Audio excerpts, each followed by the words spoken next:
عیسیٰ کے حق میں فیصلہ آنے کے بعد ہونا یہ چاہیے تھا کہ کچھ لوگ شرمسار ہوتے، کچھ لوگ مستعفی ہو جاتے، لیکن اب یہ سننے میں آ رہا ہے کہ ایک اور مرتبہ جو ہے نا ان کے خلاف جو ہے نا ایک آغاز کر دیا گیا ہے. کیا وہ کون سی وہ قوتیں ہیں کہ قاضی کو جو ہے نا وہ چیف جسٹس بنانے کے حوالے سے جو ہے نا کوششیں ہو رہی ہیں کہ وہ نہ آ سکتے اس نشست پر؟ کون سی قوتیں اور جمہوری قوتوں کو خاص طور پر پیپلز پارٹی کو اس حوالے سے کیا کردار ادا کرنا چاہیے؟ جہاں تک پاکستان پیپلز پارٹی کا موقف ہے،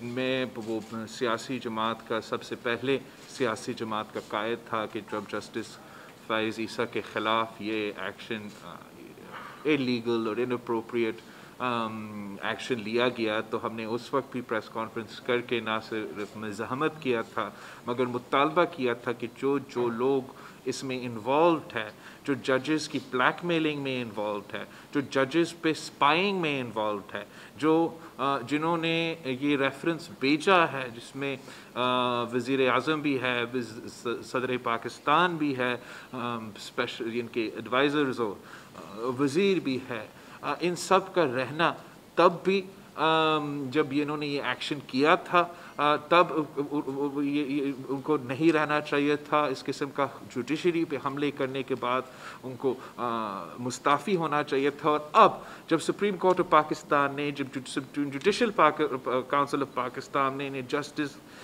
فائز عیسیٰ کو بری کر دیا ہے اور اس سے سازش کو بے نقاب کر دیا ہے، اب ان لوگوں کے خلاف ایکشن لینا چاہیے. ایک پورا انویسٹیگیشن ہونا چاہیے کہ یہ کیا سازش تھا جس نے ایک honourable justice of the supreme court of Pakistan کو سیاسی وکٹمائزیشن کا نشانہ بنایا گیا، کردار کشی کا نشانہ بنایا گیا. ویسے پاکستان کی سیاسی جماعتیں، خاص طور پاکستان پیپلز پارٹی، اس قسم کا رویہ کا عادی ہے. ہم ماضی میں جوڈیشل مردر کے بھی شکار ہوئے ہیں، پولیٹیکل وکٹمائزیشن کے بھی شکار ہوئے ہیں، تو ہم ضرور اس فیصلے کو ویلکم کرتے ہیں، اس ڈیولپمنٹ کو ویلکم کرتے ہیں. امید رکھتے ہیں کہ آگے جا کے یہی جو سٹینڈرڈز وکٹمائزیشن کے خلاف سپریم کورٹ نے، سپریم جوڈیشل کونسل نے ایک اپنے جج کے لیے رکھا، ویسے ہی سٹینڈرڈز انہی سیاسی وکٹمز، پولیٹیکل وکٹمائزیشن کے جو نشان ہو رہے ہیں، جن کا کردار کشی ہو رہے ہیں، جن کے خلاف جعلی کیسز چلائے جا رہے ہیں، ان کے لیے بھی اس قسم کا رویہ رکھا جائے گا. اور ہم مطالبہ کر رہے ہیں کہ صدر پاکستان مستعفی ہو جائے. ان کے کوئی مورل اتھارٹی نہیں ہے کہ وہ صدر پاکستان رہے جب انہوں نے ایک غلط، جھوٹا، جعلی ریفرنس بھیجا سپریم کورٹ کے ایک آنریبل جج صاحبان کے خلاف.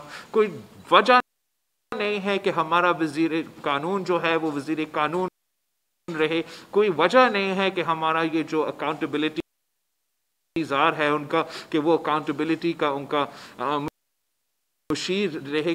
سب کو مستعفی ہونا چاہیے. خان صاحب کی پوری کیبنٹ اس جرم میں انوالوڈ ہے. انہوں نے قوم اور ملک کے لیے بہتر ہو.